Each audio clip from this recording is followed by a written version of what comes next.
بسم الله والصلاة والسلام على خير خلق الله سيدنا محمد وعلى آله وصحبه ومن والاه.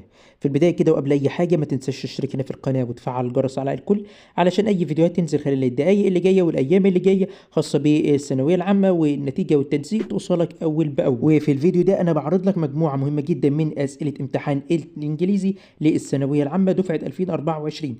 الأسئلة دي حرفيا مهمة جدا جدا جدا، ركز فيها.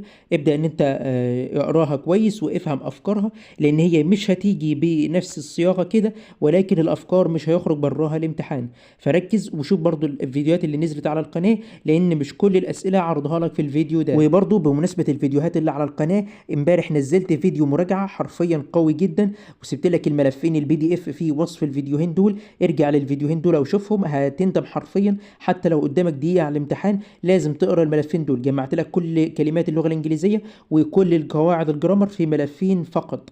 الفيديوهين دول مهمين جدا، لازم تشوفهم. وزي ما قلت لك، اشتراكك وتفعيلك لجرس التنبيهات هنا على القناة هيفيدك بعد كده في نتيجة الثانوية العامة والتنسيق، وازاي تقدم وفي اي مرحلة هيكون مجموعك، وكل الكلام ده بإذن الله تعالى هنتكلم عنه بس لما تخلصوا امتحانات يا أبطال. بس كده، ده كان فيديو اليوم، والسلام عليكم ورحمة الله وبركاته.